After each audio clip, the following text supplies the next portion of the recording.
Hello lovelies, Hollie Hope here with the Beauty Perspective, and this is the Sacred Unweaving Podcast, where we dive into unearthing ancient wisdoms and our human experience and spiritual rituals and connections in order to have a full embodied human experience. And we are diving in today to being a space holder and understanding what it's like to hold space for others, but also to hold the space for yourself, to truly see yourself and to see all the broken parts and how they weave together and create something more beautiful than you could have ever been, with or without trauma and abuse and pain in the past. I have the epic Kelbie Sorensen on with us today. Hello. She is a master of integrative healing arts, meaning she brings many modalities into a private healing session. And she also she does Kintsugi, which is the Japanese art of breaking and finding the beauty in the cracks and breaks. And so I really wanted to explore a conversation with her today where we talk about the death and the rebirth that we feel. And when we allow ourselves to move through that shifting and changing and leaving things behind, being able to honor every experience and see the beauty of it rather than seeing some parts as good or some parts as bad. And so welcome, Kelbie. I'm so glad you're on with us. So one of the things I love the most about this beautiful soul is her ability to hold an immense amount of space for others. And we hear this term all the time, like, oh, I'll hold space for you. Holding space is allowing somebody to express themselves. And it looks different depending on the situation, for sure. But I like to hold space intuitively, where either I can be a listening ear, allow someone to express emotions that they're feeling, whether they're emotions, like there's no good or bad emotion. Emotions are just information. So being able to really, truly share your emotions. You know, when someone says, how are you? Oh, I'm fine, I'm good. No, like, how are you really? I'm raging. Yes. The whole planet's on fire and I can't take it today. Yes. Can I have a hug? Yes. Exactly. I think we've had this conversation before.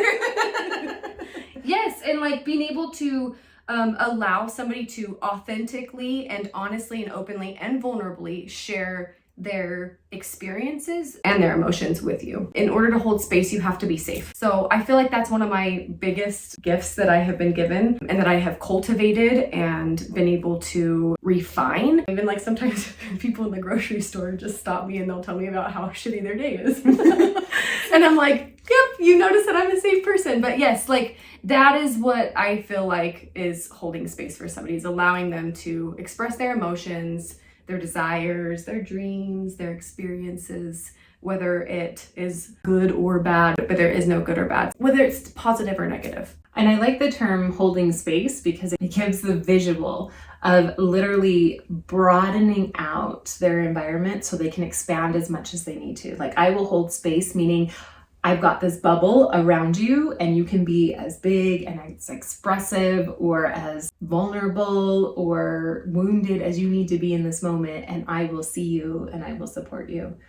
In a lot of our healing circles, there is a depth of healing that sometimes people don't realize, I think, in just having people watch you lose your shit. Yes. Or hear the hurts that, you know, maybe you expressed in a toxic relationship and they weren't received.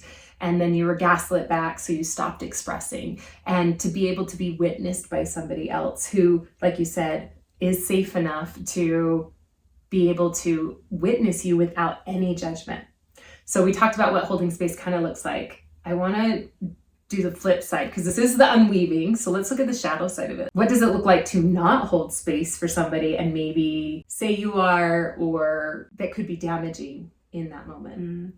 For me, it's like a feeling. If I'm being vulnerable with somebody and they're not holding space for me, I often feel like either a wall, or like if I'm not in a space. So I mean, I'm not perfect, so I'm not always available to hold space. There's not usually, acknowledging when you're not able to hold space. Cool. There's yeah, one. yeah.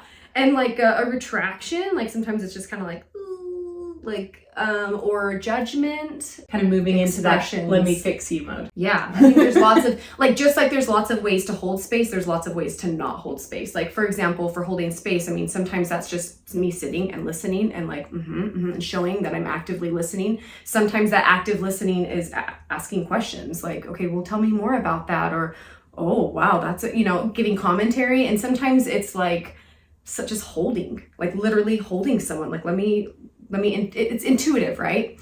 And the same thing with not holding space. There's lots of ways that you can not hold space for somebody, and that can look, like I said, retraction, judgment. You can usually feel it. At least I can. Yeah. Or every time you say something, for them to even, like, I know I've had this in the past where, hi, my literal birth name is Hollie Hope, so I'm always going to find the bright side. And if somebody is like, well, there's this problem and there's this problem, I'm instantly like, but here's the bright side, but here's the bright side. Sometimes we have to allow the descent. We have to allow ourselves to feel like a sad, miserable cow for a moment so we can experience that expansion of our consciousness of what it feels like to be in it, in the depth, in the sorrows, in the woe. Sometimes I even laugh. I'm like, no, I want to have a sad, miserable cow day, and I just want to be miserable today. And I want to experience what it's like to be miserable, because sometimes we forget how good our life is, and allowing ourselves to go down to those depths, let that unearthing and the crumbs that haven't quite moved to actually be seen and witnessed. And then usually by the next day we feel better, or we get stuck there and then we call Kelbie. Yeah, yes, absolutely. And I think piggybacking off of that too, sometimes if we're not holding space for others, sometimes it's because we're looking at it, like we allow it to be a reflection and we take on something that's uncomfortable. Like if someone says something that makes us feel uncomfortable, like for example, if I'm wanting to fix somebody, or I want to, like, if I'm used to giving advice and fixing them, and they're like just not looking at the bright side when you're talking about the bright side, and I'm like sharing all of these things that are the bright side, but really they just need to sit in the shit. Like they just need to sit in the darkness and feel their dark feelings, or negative feelings, or whatever, their real, raw, vulnerable feelings. That I have to, you have to check yourself and notice, like, okay, wait, is this something, am I wanting to fix them because there's something that makes me, like, that's uncomfortable within me that I'm not looking at for myself?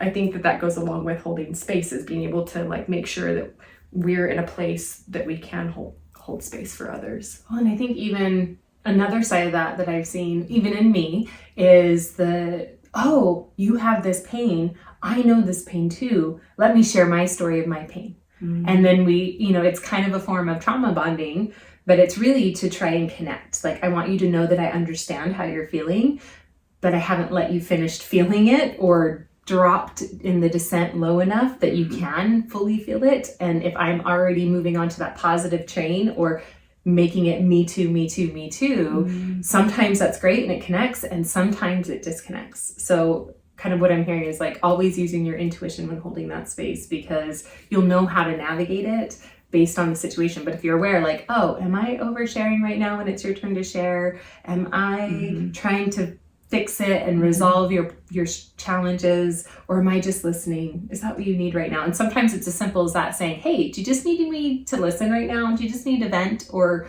do you want some advice? Oh, I'm just pissed off and I don't want any of your advice. Even if they don't speak it and you hear, like, them giving advice after advice after advice, you can say, hey, I don't need advice right now. And it's really a beautiful thing when we can find these relationships where we can be vulnerable enough in our connections with one another to let this be an organic process of, like, I'm learning how to be human and I'm learning how to engage with people. And, most of us, we have relationships and friendships that we have at one point, and then we grow and we evolve, we mature, our life changes, our lifestyle might change, and those friendships come to completion. And as they do, it's important that we allow ourselves to either evolve with those relationships or let them be complete. Yeah. Sometimes we just need somebody to sit with us in the dark. Like, I'm no stranger to the dark. And I have sat in the dark for the majority of my childhood when it comes to emotions. Emotionally, I felt like I sat in the dark and was alone. And I didn't have a lot of people in my life to hold space for me emotionally. And because I'm no stranger to the dark, I have the capacity to sit with others in the dark and not fix. I mean, I'm not perfect, but try not to fix. And really use my own intuition to figure out what it is that they need. Do they just need me to sit here? Do they need a pep talk? Do you need some drumming? Yeah. And do you need like a mirror? Are you like, can you not see yourself and you need me to show you what is happening and what could be a possibility of what's happening? Yeah, there's so many different ways to do that. And I feel like because of my life experiences, I know how to sit with someone in the dark and with their true, authentic, raw emotions, their thoughts, and their life experiences. And it's really cool because I've been given the opportunity because of that. I feel like sometimes people are drawn to me and they share with me their life experiences that they've shared with nobody else. And they're like, you're the first person I've ever told that to. And I'm like, oh my goodness.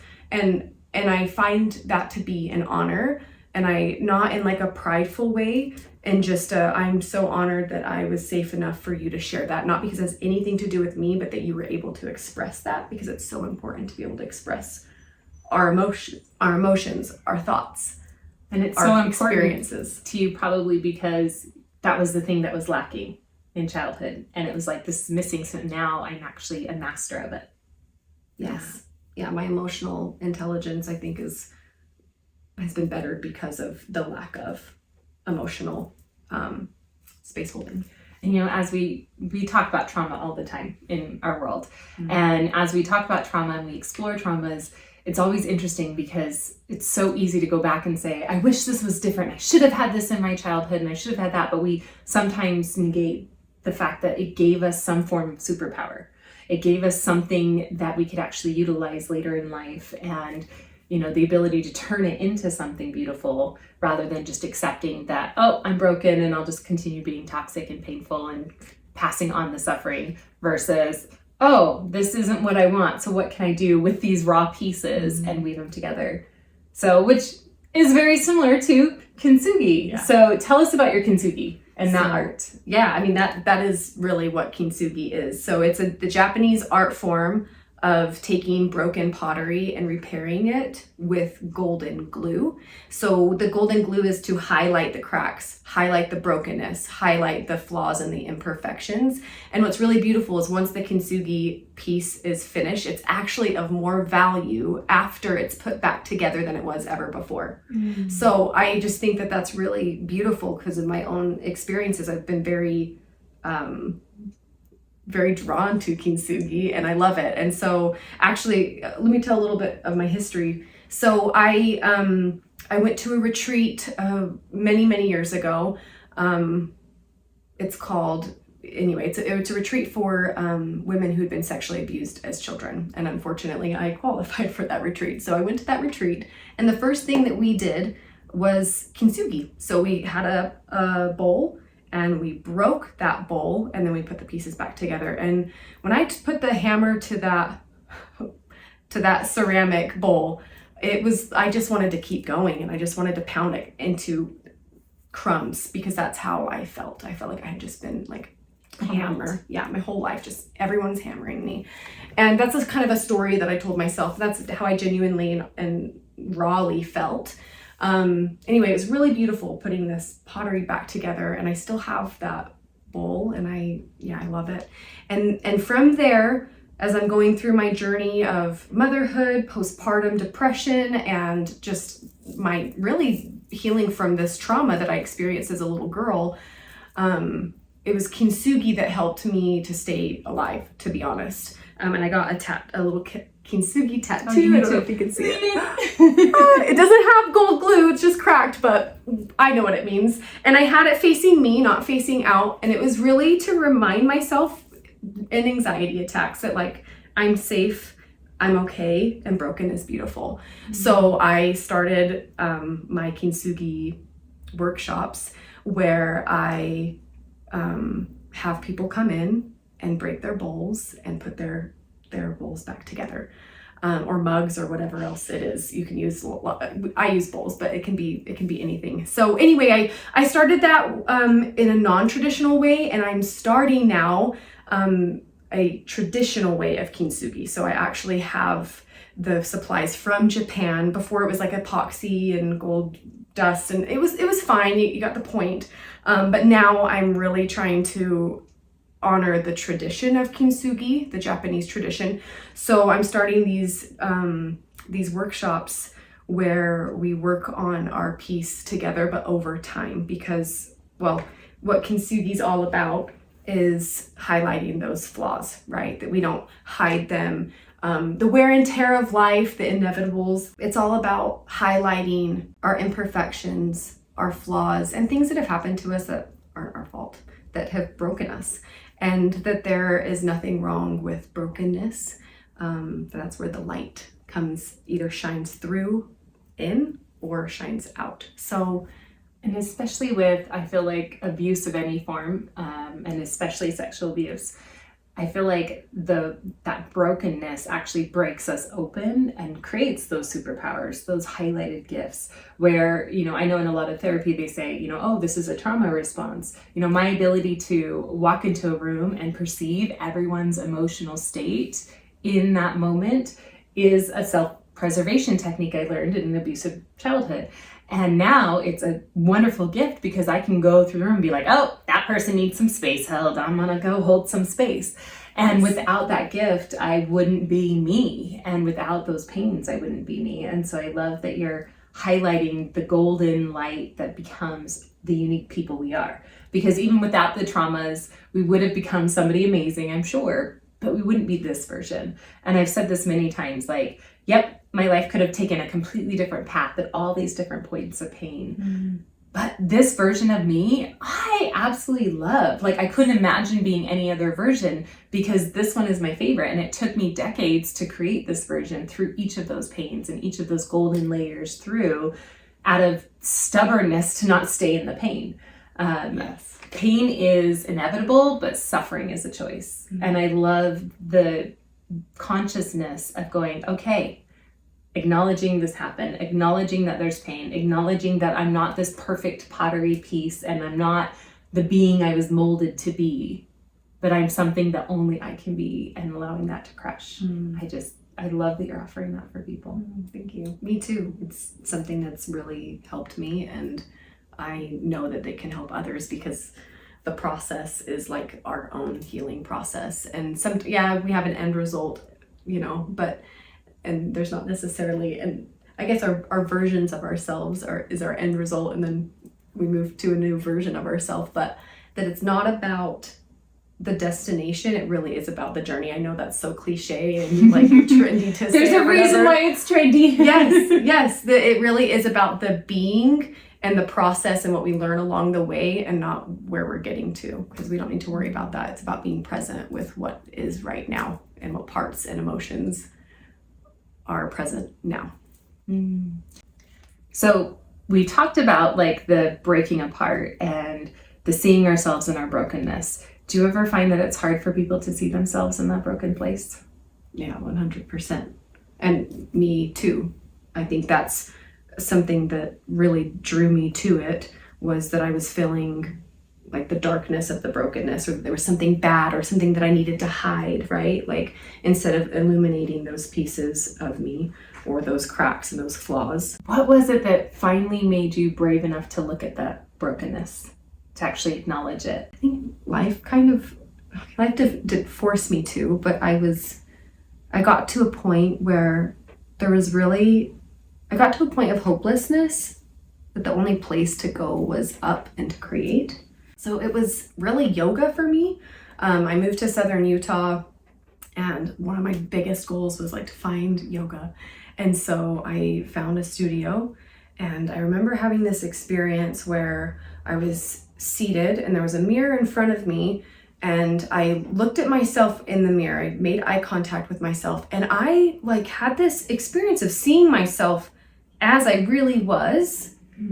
And it was really powerful that I was good. I guess I kind of grew up with programming, religious programming, that I was bad, and I was like always trying to prove myself and prove that I was good enough, or prove that I was bright enough, or that like I had light, I promise I have light. Constantly proving that I was good enough.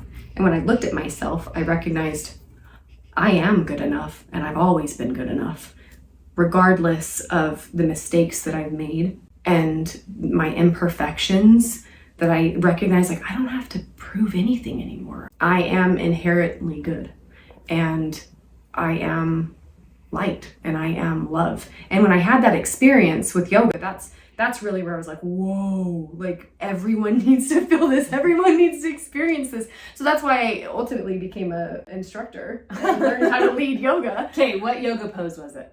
I don't even think I was in a pose. I think I was. I'm doing that pose every single day in front of the mirror, maybe naked. I don't really remember. I could have just been seated, but I just remember looking at myself and like it was like stripped bare of just like my essence, and I'm light and I'm love, and then noticing that or having that experience, like, you're light, you're love, and everybody is, and you're light, and you get light too. Yes, and it totally shifted everything for me, and that's when I had the courage to dive deep into all my parts and recognizing, like, I did things based on things that happened to me, and I also do things just because I'm human and I'm imperfect.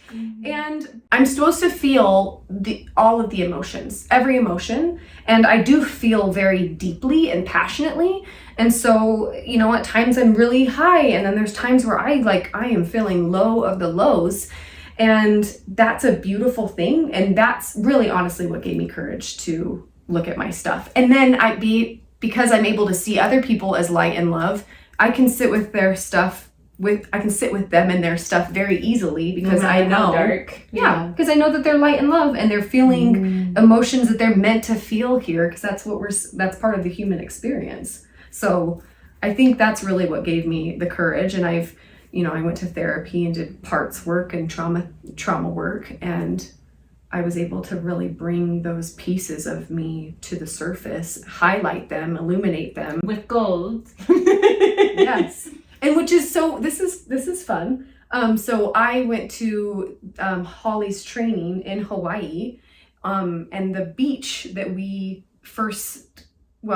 the beach that the house that we stayed at, the closest beach to us in that valley, is the beach that like all my little parts I sent to. So like all those parts all those little Kelbies that I brought to the surface and like gave love and grace to, I sent them to that beach to live at, because I had been to that beach previously. Anyway. So like years before, yes. And then it's like, and now I'm physically on the beach where I sent all the parts that I sent away as I worked on them and healed them and acknowledged them, and then you gathered all those pieces. Yeah, so it's like full circle, it feels like, and I just feel like things are connecting, and I'm just really excited about my gifts and what I get to share with others, so that they can recognize that they are love and light. That's my whole purpose. You are love and light. You are. I see you. I can hold space because I know that you feel like you're ugly and a mess and a sad, miserable cow right now, but I see you as love and light. So I'm here and I'm patient until you are in the space where you can see yourself too. Yes. And I love that you offer that. So Kelbie, thinking of how you hold space for people and the healing you offer, I'm sure people are curious of what a private session looks like with you. So something that I'm really focusing on right now is the sacred perspective healing technique that I learned from Hollie.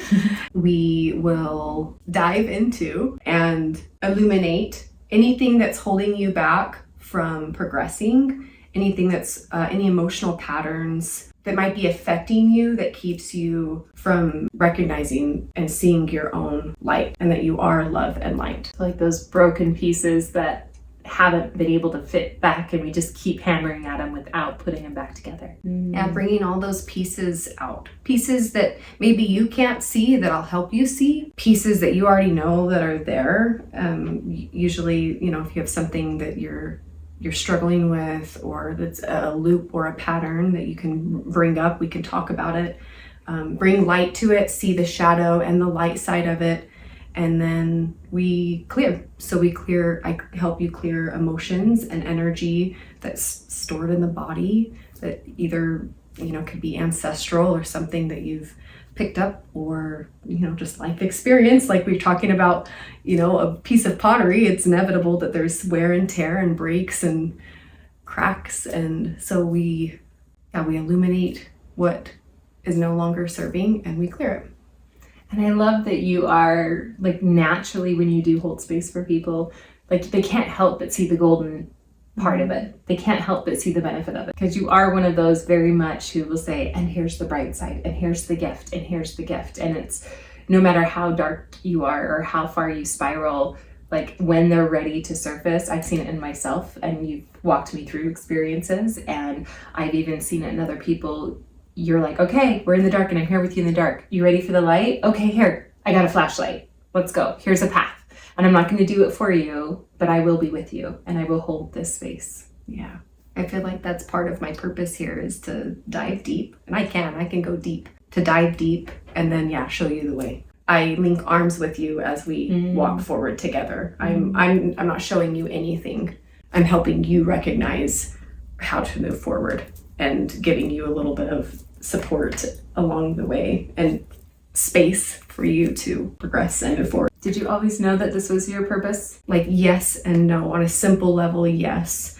But as I've gotten to know myself better and really brought to light my dark pieces, that's when I recognized, oh, this is what I'm meant to do. This is my purpose. And I have the capacity and the ability to help others because I've had that mirrored to me through people in my life, and I've been able to do that for myself.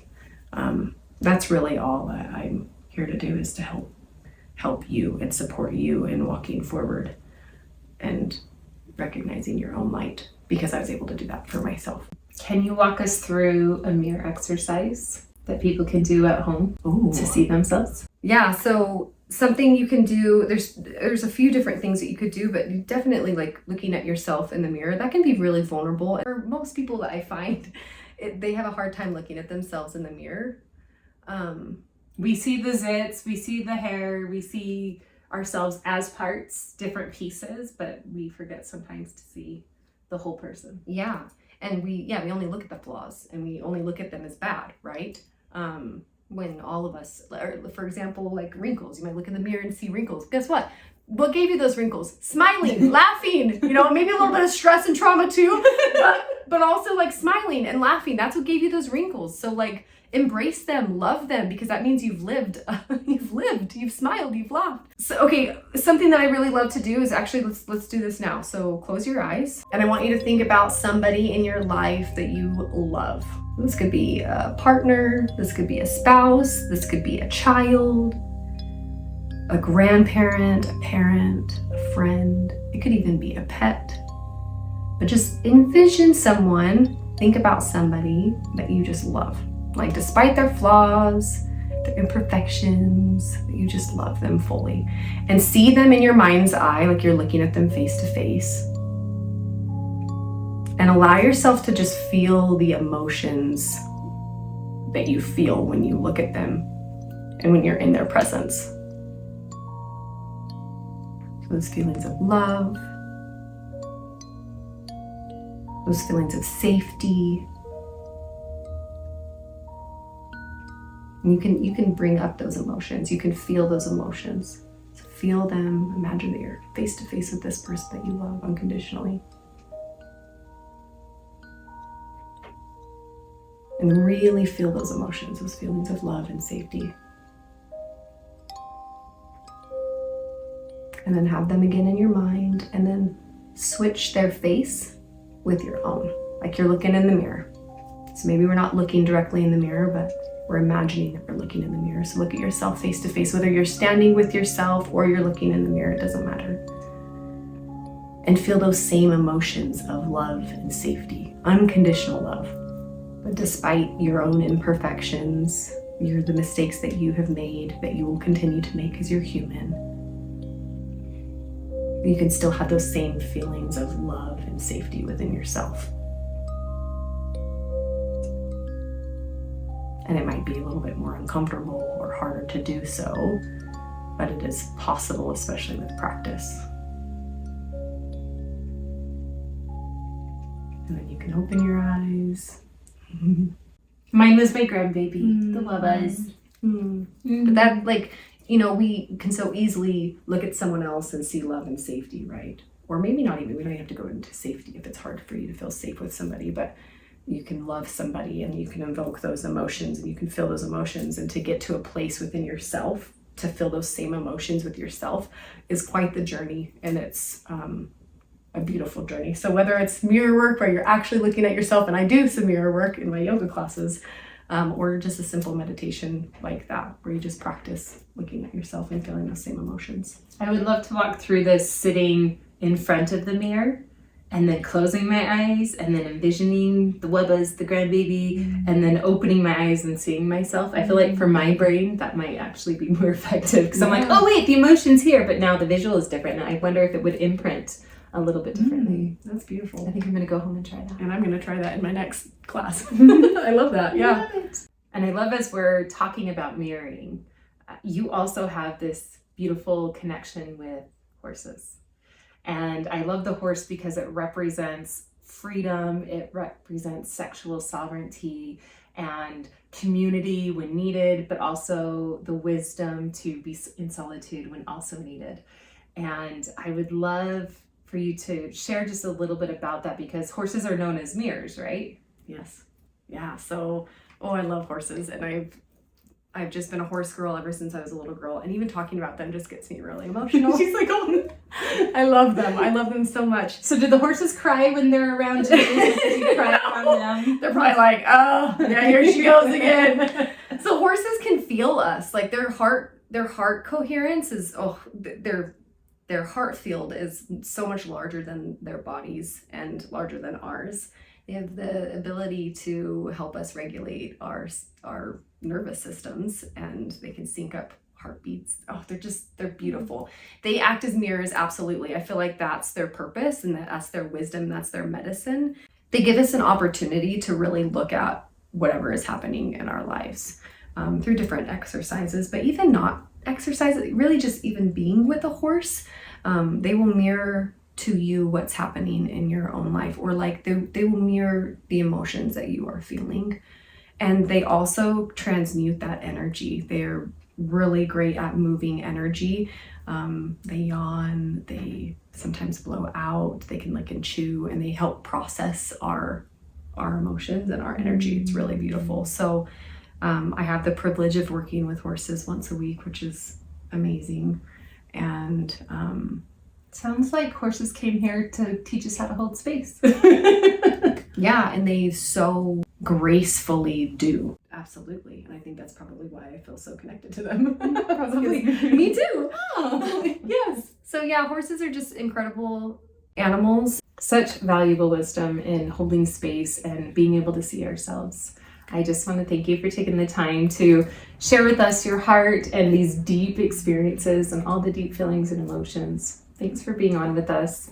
You can also connect with her on social media. I will be sure to tag all of her handles or privately reach out, and I can connect you with her. Thank you for being on and sharing so much of your heart with us. Oh, thank you. Thanks for letting me be here and share.